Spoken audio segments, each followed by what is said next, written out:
Hello friends, రేపు రాబోయే complete ఎప్పుడు చూస్తారు. వీడియోలోకి వెళ్ళిపోతే రామలక్ష్మితో శౌర్య ఇలా అంటూ ఉంటాడు. తప్పు రామలక్ష్మి, నువ్వు నన్ను ప్రేమిస్తున్నావు, అలా అనకూడదు, తీసుకో నేను ఇచ్చే ఈ గిఫ్ట్ అని అంటే, వద్దు సార్ నాకెందుకు, ఆయన నా దగ్గర హాకీ స్టిక్ ఉంది కదా అని అంటూ రామలక్ష్మి సీరియస్గా మాట్లాడుతూ ఉంటే అప్పుడే శౌర్య ఇలా అంటాడు. లేదు రామలక్ష్మి, నీకు హాకీ స్టిక్ ఉంది, కాకపోతే ఇది ఇందాక నీ స్టిక్తో ఇలా స్టేట్ లెవెల్లో ఆడావు, ఇప్పుడేమో నేను ఇచ్చే దాంతో నేషనల్ లెవెల్లో ఆడబోతున్నావు, అందుకనే నేను ఇచ్చేది నీకు గిఫ్ట్గా ఉంటుంది, అలాగే నా గుర్తుగా ఉంటుంది, అలా ఆడానని నీకు గుర్తుంటుంది కదా రామలక్ష్మి, అందుకే తీసుకో అని అంటూ శౌర్య అంటాడు. అప్పుడు రామలక్ష్మి అంటుంది, మీరు ఇచ్చే దాంతో నేను ఎందుకు ఆడతాను సార్, నాకు అక్కర్లేదు, నా దగ్గర ఉంది అని సీరియస్గా రామలక్ష్మి అంటుంది.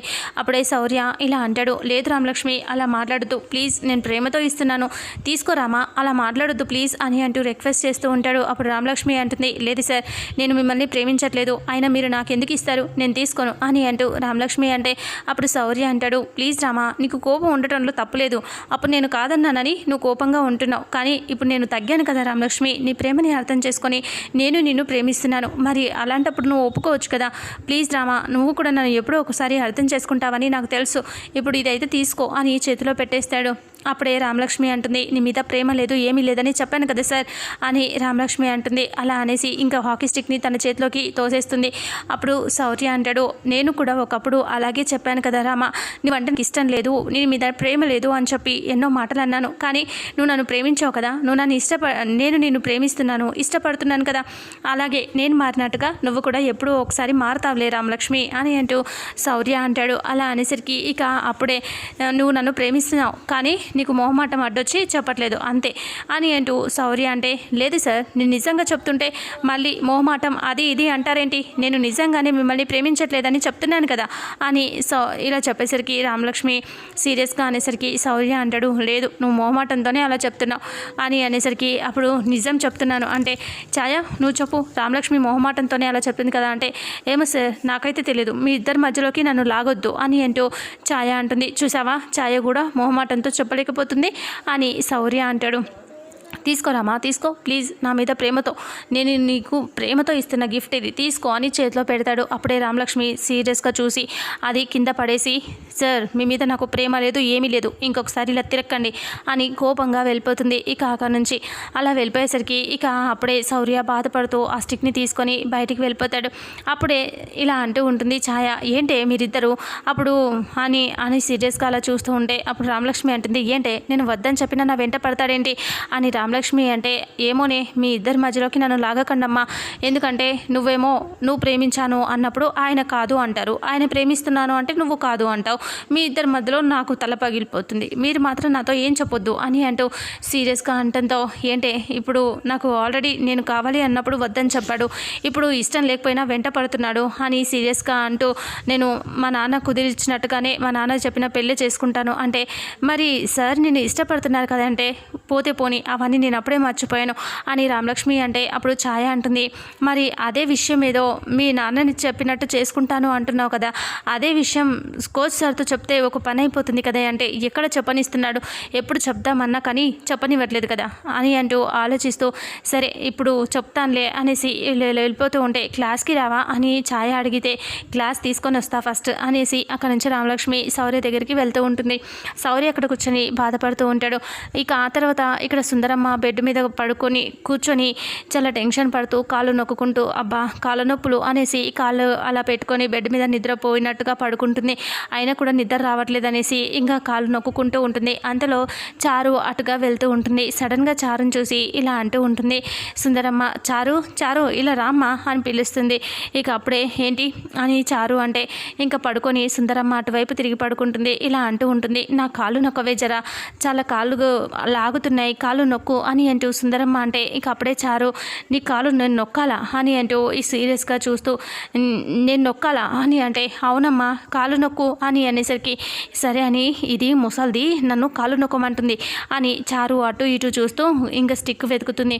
ఆ స్టిక్ దొరికేసరికి పద్మ పరిగెత్తుకొని వచ్చేసి చారుని పట్టుకుంటుంది, బయటికి లాక్కెళ్తుంది. ఏంటి ఏం చేస్తున్నావే నువ్వు అని అంటే, ఆ ముసల్ది నన్ను కాళ్ళు పట్టమని చెప్తుందా, మా అమ్మ మా ఇంట్లో మా నాన్న నాకు ఒక్క పని చెప్పరు, ఈ ముసల్దేంటి నా కాలు పట్టమని చెప్తుందా? దాన్ని చంపేస్తాను, ఇప్పుడు కాళ్ళు ఇరగొట్టేస్తాను, ఈ కర్రతో కాళ్ళ మీద కొడతాను అని చారు అంటూ ఇలా పరుగులు తీస్తూ ఉంటే పద్మ ఆపుతూ ఉంటుంది. హుసే చారు ఆగవే, నీకు దండం పెడతానే, ముసల్దే చచ్చిపోతుంది అంటే చస్తే చావని, నన్ను కాళ్ళు పట్టమంటుందా, దానికి ఎంత ధైర్యం అని అంటూ చారు ఇలా గొడవ చేస్తూ ఉంటుంది. పద్మ సౌండ్ చేయకే ప్లీజ్, నీకు దండం పెడతాను అని ఆ స్టిక్ లాక్కొని నేను పడతానే, నీ ప్లేస్లో నేను పడతాను నువ్వు పో అని అంటూ చారుని పంపించేస్తుంది. చారు అలా వెళ్ళిపోతే ఇదేంటి ఇంత వైలెంట్గా తయారైంది, అప్పుడేమో అత్తయ్య అత్తయ్య అని నా వెంట పడేది, ఇప్పుడేమో కొడతా చంపుతా అంటుంది అని అనుకుని ఇలా మాట్లాడుకుంటూ టెన్షన్ పడుతూ ఉంటుంది పద్మ. ఇక అప్పుడే సుందరమ్మ చారు ఓసే చారు రావే అని అంటే వస్తున్నా అన్నట్టుగా ఇంకా పద్మ వెళ్ళి చారు ప్లేస్లో అంటే చారులాగా కూర్చుని కాలు నొక్కుతూ ఉంటుంది. ఇలా నొక్కుతూ ఉంటే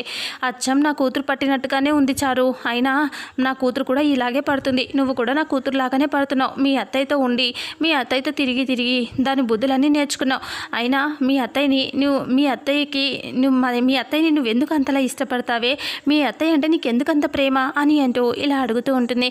ఇక అప్పుడే పద్మ ఏం చెప్పలేక మొహం ఇలా పెట్టుకొని ఇబ్బంది పడుతూ అలా కాలు నొక్కుతూ ఉంటుంది. చెప్పవే, నీలాంటి కోడలు దొరకటం నా కూతురికి అదృష్టం అని అంటూ ఉంటుంది. ఇక అప్పుడే వెంకట్రావు వచ్చి గుమ్మం దగ్గర నిలబడి ఏంటిది చారు అంటుంది అనేసి అలాగే వింటూ ఉంటాడు. ఇక అప్పుడే సుందరమ్మ ఇలా అంటూ ఉంటుంది, మీ అత్త కూడా నీలాంటి కోడల్ని సెలెక్ట్ చేసుకుందే, తను ఎంత గొప్పదో, నువ్వు చాలా మంచిదానివని చెప్పినట్టు వింటావని బాగా సెలెక్ట్ చేసుకుంది నిన్ను అని ప్రేమగా మాట్లాడుతూ ఉంటుంది. ఇక నువ్వెంత మంచిదానివో, కాళ్ళు బాగా పడుతున్నావు, మీ అత్త పట్టినట్టే నేర్చుకున్నావు అని అంటూ ఇలా మాట్లాడుతూ ఉంటే ఇక అప్పుడే వెంకట్రావు వచ్చి ఏంటి అత్తయ్య మీరు ఏమంటున్నారు అని అనేసరికి పద్మ సౌండ్ చేయొద్దని ఇలా సైగ చేస్తూ ఉంటుంది. ఇదేంటి నీ కూతురు పద్మని పట్టుకొని చారు అంటావేంటి అంటే, ఏంటి వెంకట్రావు నీ కళ్ళేమైనా పోయాయా, అక్కడ ఉన్నది చారియే, సరిగ్గా చూడంటే, నీకు ఇబ్బంది అయినా పర్వాలేదు అత్తయ్య, నడుము కొంచెం ఇలా తిప్పి ఇటు తిరిగి చూడు, నీ కాళ్ళ దగ్గర ఉంది ఎవరో తెలుస్తుంది అని అంటూ వెంకట్రావు చెప్పేసరికి ఇక అప్పుడే సుందరమ్మ ఏంటి వెంకట్రావు నీకు ఎప్పుడు పని బాటలేదా అని అంటూ ఏదేదో చెప్తావని అంటూ ఇటువైపు తిరిగి చూసేసరికి కాళ్ళ దగ్గర పద్మ ఉంటుంది. పద్మను చూసి ఒక్కసారిగా సుందరమ్మ షాక్ అయిపోతుంది. ఏంటే నువ్వెప్పుడు వచ్చావే అంటే, అప్పుడే వచ్చింది, చారు లేదు ఇక్కడ, తనే నీ కాలు పడుతుంది అని అంటే, నువ్వు పట్టడం ఏంటి పద్మ, నీ కోడల్ని కదా నేను కాలు పట్టమని చెప్పాను అని అంటే, అది పట్టనని చెప్పింది కదా అంటే, లేదు అమ్మ అదే పట్టిందమ్మా, సీను పిలిస్తే వెళ్ళింది అని అంటే, సీను ఎందుకు పిలుస్తాడే, సీను తనతో మాట్లాడట్లేదు అని వెంకట్రావు అంటాడు. ఇక అప్పుడు మాట్లాడలేదేమో, ఇప్పుడు మాట్లాడుతున్నాడు, పిలుస్తుంది అని పిలిచాడు వెళ్ళింది అని అంటే, వాడు చారుని పిలవడు, తనంటే అసలే ఇష్టం లేదు, అలాంటిది ఎందుకు పిలుస్తాడు, ఎందుకు ఇదంతా జరుగుతుంది, మీరు అబద్ధం చెప్తున్నా అని సీరియస్గా అనటంతో, లేదు నిజమే చెప్తున్నా, తను వెళ్ళిపోయింది అని అంటూ ఇలా నవ్వుకుంటూ వెంకట్రావు చెప్తూ ఉంటాడు. నీ కాలు పట్టలేక వెళ్ళిపోయింది, సిగ్గుతో ఇంకా తను చేయట్లేదని తినేచేస్తుంది అని వెంకట్రావు చెప్తే, ఇదేంటే నీ కోడలు ఇలా చేయటం ఏంటి అని సుందరమ్మ అంటూ ఉంటే పద్మ తల కొట్టుకుంటూ ఉంటుంది. ఆ తర్వాత శౌర్య ఇక ఆలోచిస్తూ కూర్చొని ఉంటాడు. రామలక్ష్మి అక్కడికి వస్తుంది. రామలక్ష్మిని చూడగానే శౌర్య అంటాడు, ఏంటి రామ మనసు మార్చుకొని మళ్ళీ వచ్చేసావా అని అంటే, ఏంటి సార్ మనసు మార్చుకునేది, ఇంకా ప్రేమ దోమ అని నా వెంట తిరగొద్దు, మీకు విషయం చెప్పడానికి వచ్చానంటే, ఏం విషయం, ప్రేమిస్తున్నానని చెప్తావా అని అంటే, మీరు ఊరుకోండి సార్, ప్రతిదీ మీరు అలా తీసుకోకండి, నేను మిమ్మల్ని ప్రేమించట్లేదు అని అంటూ చెప్తూ ఉంటే, ఎందుకు ప్రేమించావు, తర్వాత అయినా ప్రేమిస్తావు అంటే, తర్వాత కూడా ప్రేమించే ఛాన్స్ లేదు సార్ నాకు అని అంటే, ఎందుకు ఉండదు, ఉంటుంది నాలాగా అని అంటే, లేదు సార్ మీలాగా లేను నేను, మా నాన్న ఆల్రెడీ నాకు ఒక సంబంధం చూశారు, అదే నేను పెళ్లి చేసుకోబోతున్నాను అని అంటూ రామలక్ష్మి అంటే, అప్పుడే శౌర్య బాధపడుతూ అలా చూస్తూ, రామ నువ్వు కావాలని అబద్ధం చెప్తున్నావు కదా అని అంటూ శౌర్య అంటాడు. ఇక నవ్వుతూ కామెడీ చేస్తూ ఉంటాడు. నువ్వు పెళ్లి సంబంధం అని అబద్ధం చెప్తున్నావు, నీ పెళ్లి సంబంధం లేదు ఏమీ లేదు అని అంటూ శౌర్య అంటాడు. అలా అనేసరికి రామలక్ష్మి అదేంటి సార్ నవ్వుకుంటారేంటి, కామెడీగా తీసుకుంటారేంటి, నేను సీరియస్గా చెప్తున్నాను అని రామలక్ష్మి అంటే, అప్పుడు శౌర్య ఇలా అంటూ ఉంటాడు, లేదు నేను నిజమే చెప్తున్నాను అని చెప్పి నువ్వు గట్టిగా వాదిస్తున్నావు, కానీ నేనైతే నమ్మనమ్మా, నువ్వు నన్నే ప్రేమిస్తావు అని చెప్పి, నేను నిన్ను ప్రేమిస్తాను నువ్వు నన్ను ప్రేమిస్తావు తప్ప నువ్వు వేరే వాళ్ళని చేసుకోవు అంటే, సార్ నేను చెప్పేది నిజం సార్, నాకు ఆల్రెడీ మ్యాచ్ చూశారు అని రామలక్ష్మి అంటే, శౌర్య నమ్మడు. ఇక అలాగే నవ్వుతూ ఉంటాడు, నువ్వు అబద్ధం చెప్తున్నావు అనేసి. ఇంకా ఆ తర్వాత ఇక రఘురామ్ వాళ్ళ దగ్గరికి ప్రమీల వాళ్ళు వచ్చేస్తారు. అప్పుడు ప్రమీల వాళ్ళని చూసి అందరూ ఇంట్లోకి పిలుచుకొని వస్తారు. ఇక కూర్చున్న తర్వాత ముగ్గురు టెన్షన్ పడుతూ ఉంటారు. ఇక ప్రశాంత్ ఏమో వెనక నుంచి అడగండి అంటే, అప్పుడే వచ్చారు పదా తినండి ఏదైనా తీసుకురా జానకి అని అంటే, జానకి తీసుకొస్తాను పలహారం అని అంటే, వద్దు మేము తినేసి వచ్చామమ్మా ఇప్పుడు ఏమీ వద్దు అంటే, సుందరమ్మ అంటుంది, గతికితే అతకదన్నా ఏంటి ఈ మధ్య ఇంటికే రాకుండా పోయారు అని అంటూ ఉంటే, ఇక నా కోడలు కాలేజ్కి పోతుంది కదా, వచ్చినా ఏంటి ప్రయోజనం అని రావట్లేదు అంటే సుందరమ్మ అంటుంది, ఎప్పుడూ కోడలు కోసమే వస్తారు, మేమున్నాం, మా కోసం రావచ్చు కదా అని అంటే, అవునవును మీకోసం కూడా వస్తాం అని నవ్వుకుంటూ మాట్లాడుతూ ఉంటారు.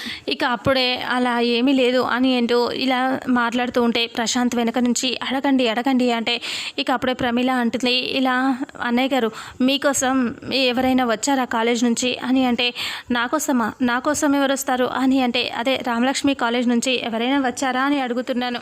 అప్పుడే ఇలా అంటూ ఉంటుంది, అదే అన్నయ్య అదే చెప్తున్నాను, కాలేజ్ నుంచి రామలక్ష్మి కోసం ఎవరైనా అంటే, వచ్చారు కోచ్ వచ్చారు అని అంటే, వచ్చాడా ఏం చెప్పాడు అని అంటే, ఏం చెప్పాడు రామలక్ష్మి గురించి మొత్తం చెప్పాడు, తన గురించి రామలక్ష్మి గురించి, అది నేను ఒప్పేసుకున్నాను అని అంటే, ఒప్పుకున్నారా అని షాకింగ్గా అడుగుతారు. అవును ఒప్పేసుకున్నామంటే, అసలు అలా ఎలా ఒప్పుకుంటారు అని అంటే, అలా ఎలా ఒప్పుకుంటారంటారేంటి, ఇంకా వాళ్ళిద్దరికీ నచ్చింది, ఇంకా చేయటంలో తప్పేముంది, రామలక్ష్మికి కూడా తనకి బాగా చేస్తుంది కదా, తను కూడా ఓకే అన్నప్పుడు నేను కాదనలేను కదా అని అంటూ ఇక సార్ అడిగారు, కాదనలేను, ఆ అబ్బాయి కూడా చాలా మంచోడు, కాలేజ్లో మంచి పేరుంది అని అంటూ చెప్తూ ఉంటే, ఇక అప్పుడే అలా ఎలా ఒప్పుకుంటారు, మాకు కూడా మాట ఇచ్చారు కదా అని అంటూ వీళ్ళు ఇలా ప్రశ్నలు వేస్తూ ఉంటే, మీరు ఏం మాట్లాడుతున్నారో నాకు అర్థం కావట్లేదని రఘురామ్ అంటే, ఎందుకు అర్థం కాదు, ఇంకా మీరు అలా ఎలా మాటిస్తారు అని సీరియస్గా ఇక్కడ పెళ్లి పెట్టుకున్నాం కదా అని అరుస్తూ ఉంటే, మీరు అసలు దేనికోసం మాట్లాడుతున్నారో నాకు తెలియట్లేదు, సరిగ్గా చెప్పండి అని అంటూ ఉంటే, ఇంకా అప్పుడు ప్రమీల వాళ్ళు చూస్తూ వచ్చి అడిగి వెళ్ళాడు, మీరు ఎలా ఒప్పుకుంటారు, మాకు మాట ఇచ్చి అలా ఎలా ఒప్పుకుంటారంటే, ఇంకా ఒప్పుకోకపోవడానికి ఏముంది అందులో, తను ఇప్పటిదాకా ఇక్కడ జాతీయ స్థాయిలో ఆడింది, ఇంకా అలా జాతీయ స్థాయిలో ఆడాలని సార్ అడిగారు, దానికోసం ఒప్పుకున్నానంటే, ఓ అదే ఆట గురించా, అదే అడిగారా మిమ్మల్ని అబ్బాయి అంటే, అవును దానికోసమే, మరి మీరు దేనికోసం అనుకున్నారు అని అంటే మేము అనుకున్నాము అంటే అని కంగారు పడుతూ ఉంటారు. ఇక ప్రశాంత్ కూడా తల గోక్కుంటూ ఉంటాడు, ఏంటిది ఇలా జరిగింది అనేసి అంటే, ఆ అబ్బాయి వచ్చి మిమ్మల్ని ఆట కోసం అడిగారా అంటే, అవును రామలక్ష్మి కూడా బాగా ఆడుతుంది కదా, సరే అని నేను ఒప్పుకున్నాను అని అంటే, అవునా అలా జరిగిందా అని అంటే, జానకి ప్రశాంత్ వైపే చూస్తూ ఉంటుంది అనుమానంగా, ఏదో ఉంది అనేసి ఇక ఆ రకంగా ఇక్కడ మాట్లాడుతూ ఉంటారు.